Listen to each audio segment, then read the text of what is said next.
Ya, sebelumnya, Assalamualaikum warahmatullahi wabarakatuh. Assalamualaikum warahmatullahi wabarakatuh. Masih bersama saya, Kurniawan Aribisono, mahasiswa Pasca Sarjana Pendidikan Jasmani Universitas Negeri Yogyakarta. Nah, dalam podcast ini saya akan membawakan narasumber, dua narasumber. Narasumber pertama yaitu ada Mas Frendi. Silakan Mas Frendi bisa disapa terlebih dahulu. Baik, terima kasih Mas Ari. Perkenalkan, saya Randy Termuka. Saat ini aktivitas saya yaitu mengajar di SD Negeri 3 Tanjung Aman, Kota Bumi, Lampung Utara. Terima kasih Mas Ari. Ya, selanjutnya bisa disambung dengan narasumber kedua yaitu Mas Rama. Halo, terima kasih. Perkenalkan, nama saya Rama Andi Tirta Rusdia dari S2 Pendidikan Jasmani UNY.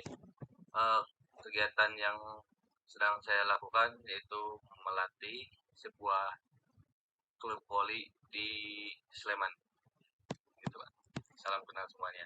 Ya, baik. Terima kasih untuk narasumber pertama dan narasumber kedua.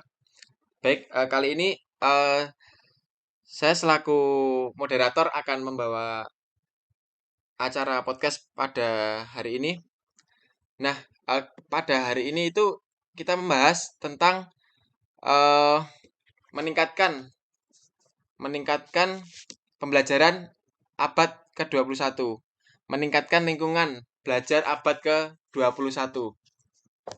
Baik, sebelum saya membawa untuk lebih jauh, ini saya akan mengupas tuntas kaitannya dengan pembelajaran abad ke-21 bersama narasumber satu dan narasumber 2, yaitu dengan materi menciptakan lingkungan pembelajaran abad ke-21.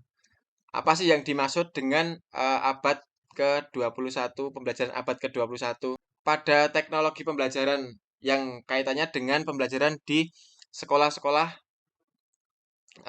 Dalam pembelajaran abad 21 itu menekankan teknologi kaitannya dengan teknologi di era-era digital ini.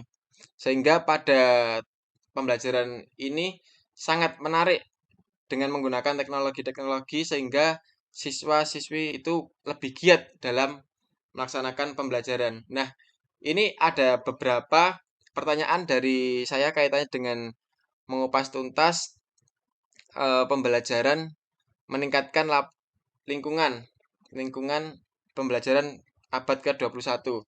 Nah, ini saya akan bertanya dengan narasumber satu, Mas Frendi. Halo. Sama-sama Mas Ari. Gimana? Ini saya akan bertanya kaitan dengan menciptakan lingkungan belajar abad ke-21.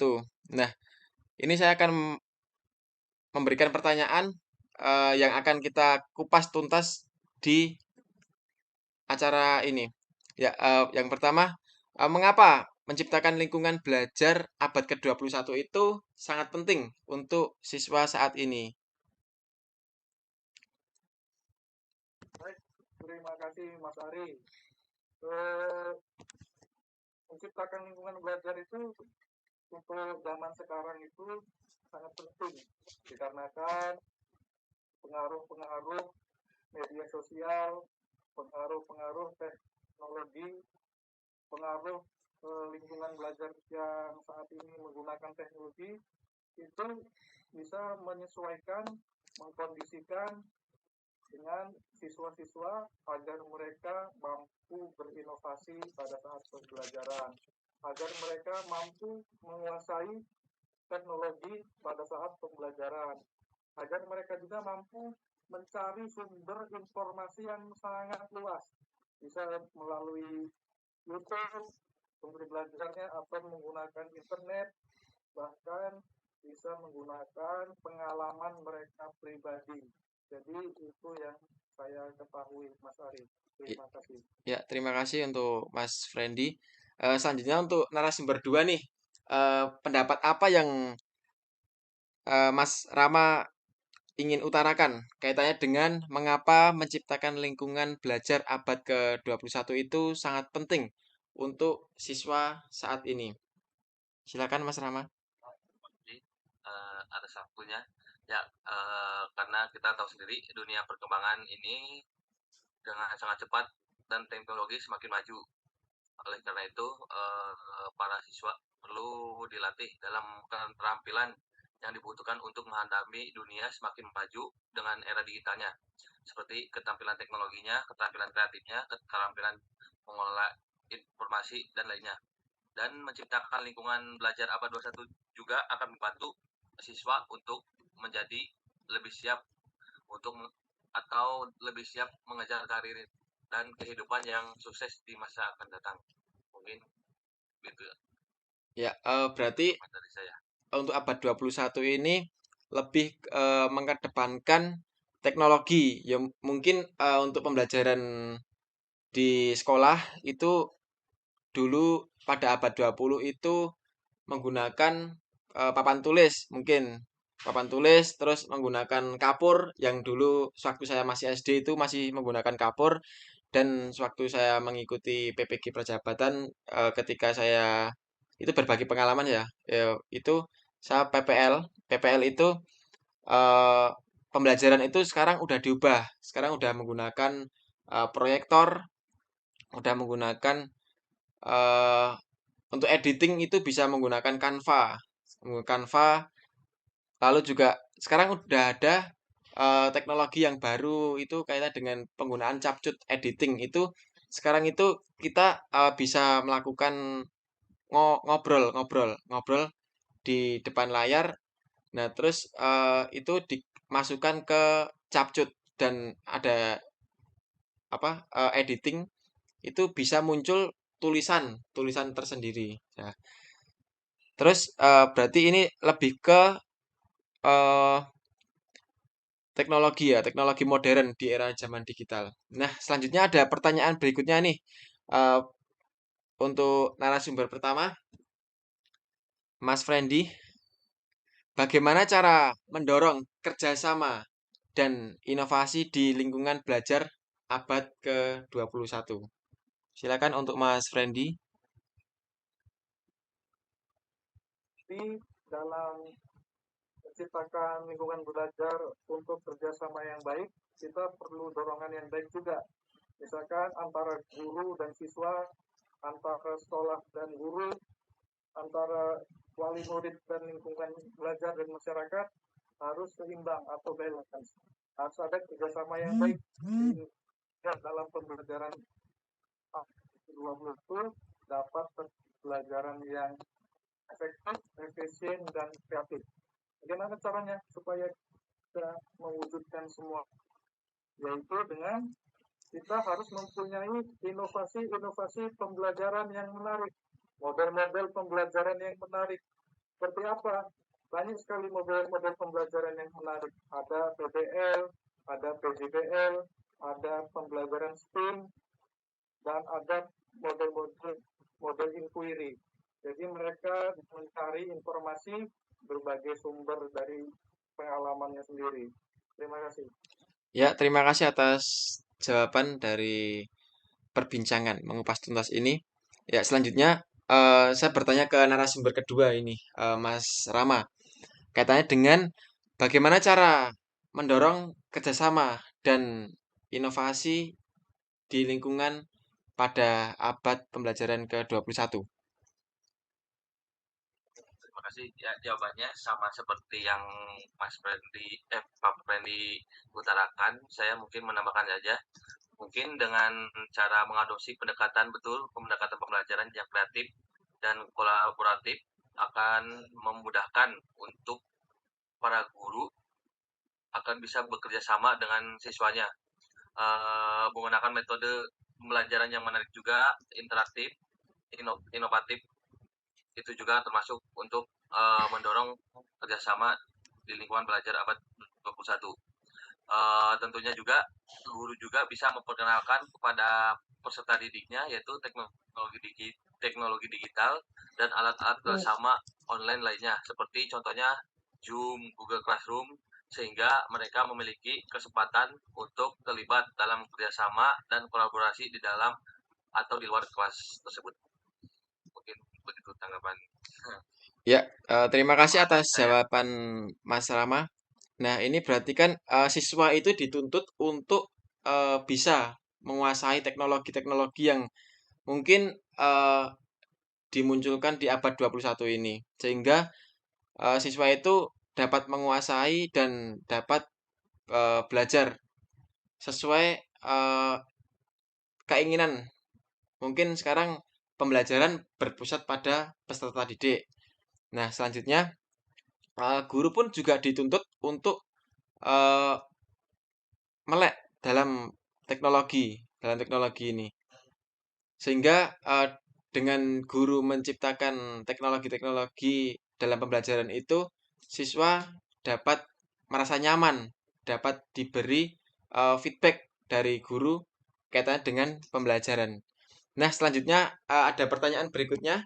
Ini ada, bisakah dari Pak Friendly dan Pak Rama untuk memberikan contoh program kaitannya dengan pengajaran yang telah berhasil dalam menciptakan lingkungan abad ke-21.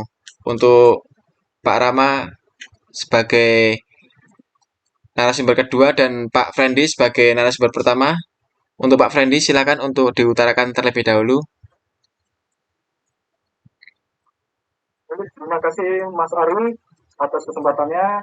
Dari pengalaman saya pribadi ketika saya mengajar di sekolah mata pelajaran PJOK, saya mengembangkan model pembelajaran STEM, yaitu kaitannya dengan sains, teknologi, engineering, art, and mathematics. Di situ saya membawa siswa ke lapangan dan saya kaitkan dengan pembelajaran sains, teknologi, engineering, art, and mathematics. Bagaimana contohnya? Seperti saya membawa siswa, ini ada kaitannya dengan alam. Jadi siswa kita tumbuhkan rasa bersyukur kepada Allah Subhanahu wa taala ketika melihat alam, ketika melihat pepohonan, hewan yang diciptakan, sehingga dalam pembelajaran itu kita bisa tingkatkan pemahaman mereka terhadap rasa syukurnya.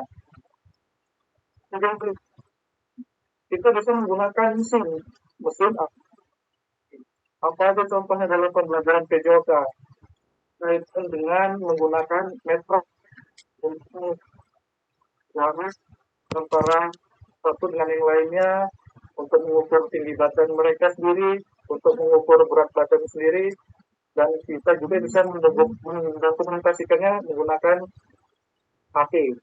Nah, untuk pembelajaran artnya, itu bisa menggunakan media gambar.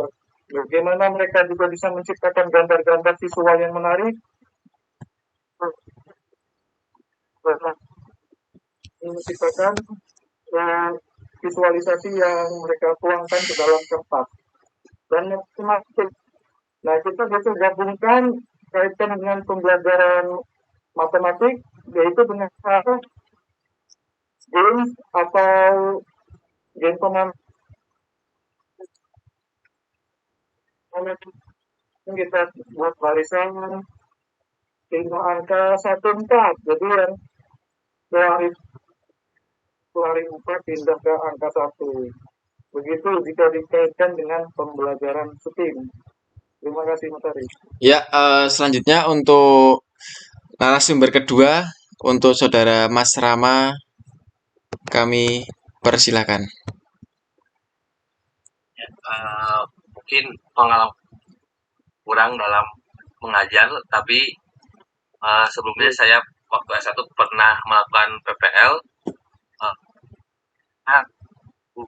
dulu menggunakan pembelajaran berbasis game based learning.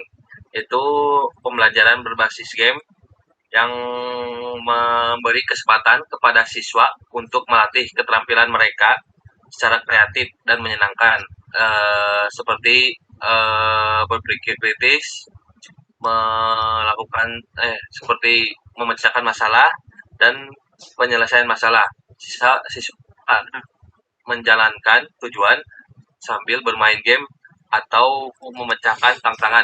Contohnya pembelajaran yang saya gunakan seperti permainan bola voli tapi dimodifikasi.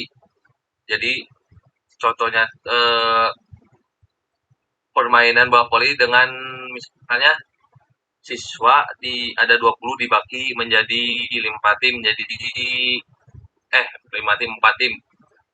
Jadi satu timnya 5 orang mereka melakukan tapi tidak menggunakan permainan voli asli. Contohnya hanya memakai passing atas saja untuk menghasilkan poinnya atau memakai passing bawah aja untuk menghasilkan poinnya. Contohnya, dan mungkin yang kedua saya menggunakan project based learning, yaitu pembelajaran berbasis proyek, mengacu dengan siswanya untuk memecahkan masalah dengan mengerjakan proyek.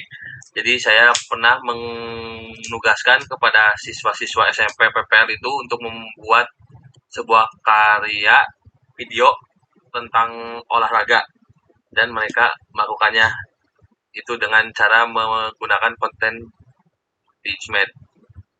Seperti itu. Ya, terima kasih untuk narasumber satu dan narasumber kedua. Ternyata banyak banget ya pengalaman-pengalaman yang mungkin sudah kita jalani semua. Nah, pengalaman saya sendiri itu kaitan dengan sewaktu saya PPG Prajabatan yang sekarang sedang saya jalani ini. Waktu itu ada pembelajaran berdiferensiasi, jadi pembelajaran secara kelompok dan TGFU melalui permainan. Jadi pembelajaran tersebut itu sewaktu saya di lapangan itu materinya itu bola basket. Bola basket kaitannya nanti ada permainan dan kaitannya dengan pembelajaran bola basket. Selanjutnya nanti saya amati nanti yang kira-kira kemarin kan ada pembelajaran kaitan dengan basket itu bound pass, chest pass ataupun overhead pass itu saya amati kaitannya dengan pembelajaran berdiferensiasi secara kelompok, yaitu ada kelompok belum paham, agak sedikit paham, dan kelas mahir. Nah, dari pembelajaran itu nanti saya dapat menyesuaikan kelompok yang mahir, kelompok yang kurang mahir itu nanti bisa saya kelompokkan kaitan dengan pembelajaran tersebut, sehingga pembelajaran itu sangat efektif dan ada porsinya tersendiri-sendiri. Mungkin yang eh, kelompok mahir itu pembelajarannya itu bound pass, chest pass sama overhead pass itu sambil berjalan. Terus yang kelompok rendah yang belum tahu sama sekali itu mungkin hanya sekedar melempar bola, menangkap bola seperti itu. Nah, pada akhir dari diskusi ini saya akan memberikan pertanyaan satu kaitannya dengan masih di abad ke-21. Apa saja tantangan yang mungkin dihadapi dalam menciptakan lingkungan belajar abad ke-21? Itu bagaimana ya untuk saudara Mas Rama? Ya, terima kasih.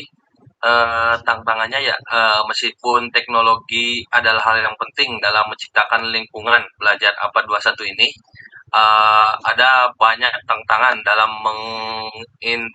mengintegrasikan efek dalam kurikulum dan pengajarannya, termasuk beberapa contohnya yaitu guru mungkin merasa tidak terbiasa dengan teknologi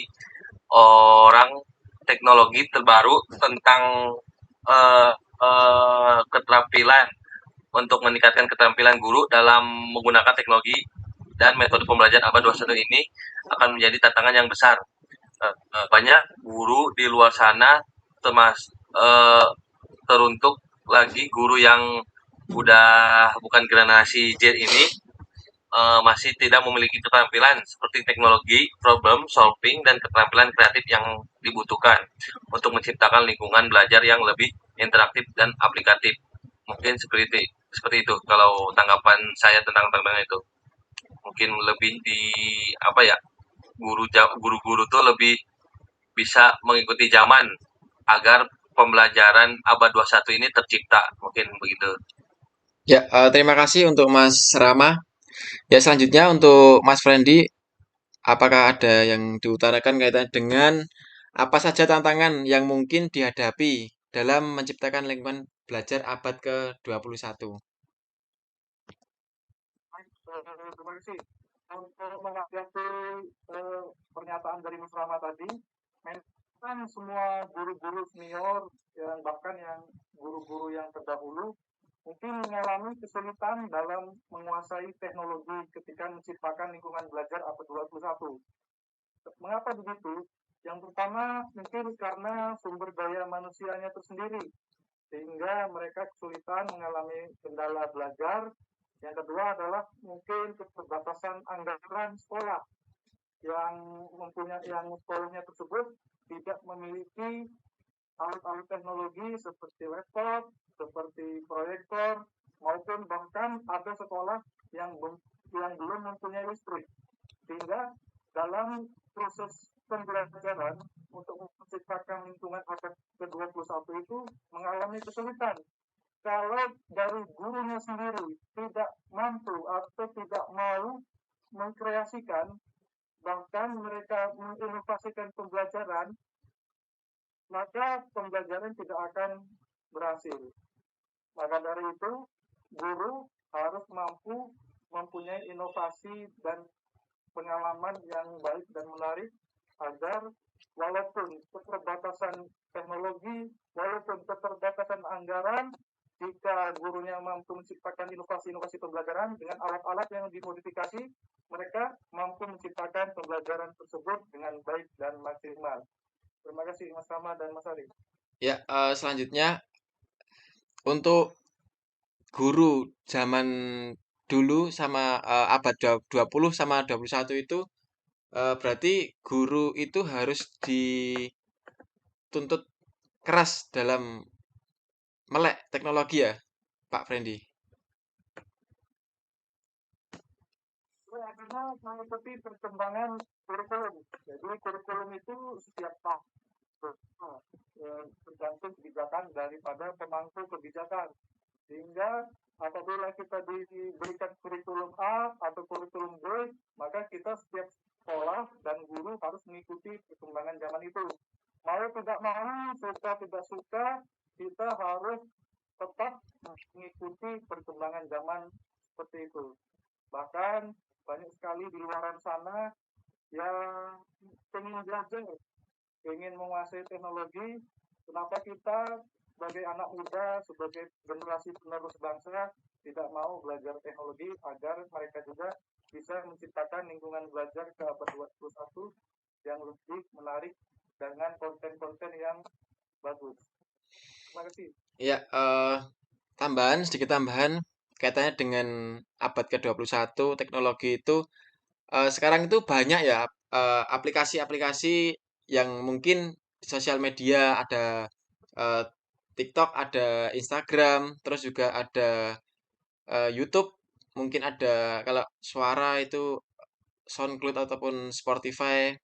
Terus untuk editing pada pembelajaran itu juga ada Canva, ada juga Capcut itu eh, perkembangan-perkembangan pada abad ke-21. Sehingga pada abad ke-21 itu semakin maju ke depannya. Pembelajaran semakin modern, semuanya serba menggunakan digital. Mungkin ke depannya pun bisa menulis menggunakan digital semuanya. Jadi buku mungkin juga ditinggalkan ya, mungkin. Selanjutnya ada lagi pembelajaran di abad 21 itu siswa lebih tertarik kaitannya dengan pembelajaran yang mungkin ada yang menonton film. Dari film itu siswa dapat menganalisis, dapat eh, memberikan masukan ataupun kesimpulan yang mungkin ditonton di depan sekolahan, di depan kelas, ruangan kelas menggunakan proyektor. Nah, selanjutnya untuk mempersingkat waktu, mungkin ini udah cukup lama untuk diskusinya. saya mengucapkan terima kasih kepada Pak Freddy sebagai narasumber 1 dan Mas Rama sebagai narasumber 2. Ya kita akhiri ya untuk perbincangan pada hari ini. Bisa Pak Freddy dan Pak Rama? Ya, terima kasih Mas Fahri. Terima kasih, sebenarnya masih banyak ya pembahasan ini. Iya, sebenarnya masih banyak, Karena tapi keterbatasan keterbatasan waktu, waktu kan jadi kita jadi ini sangat menarik bagi saya karena iya, benar Pak. Ini juga sangat menarik banget bagi saya. Mungkin bisa diagendakan untuk podcast-podcast berikutnya. Ya, kita akhiri pertemuan pada hari ini. Saya ucapkan terima kasih untuk Pak Freddy sebagai narasumber 1 dan Pak Rama sebagai narasumber 2. Bila taufik walhidayah, wassalamualaikum warahmatullahi wabarakatuh. Nah, ini waktunya udah lama banget ya kita berdiskusi. Mungkin bisa dicukupkan untuk Pak Freddy dan Mas Rama.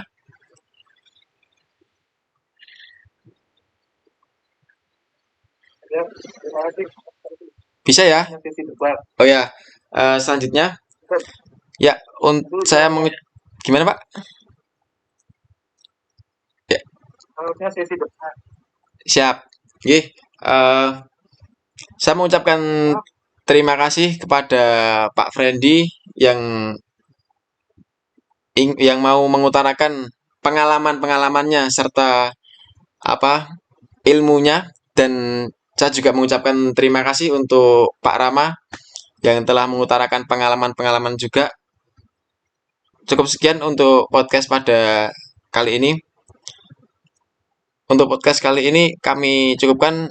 Assalamualaikum warahmatullahi wabarakatuh.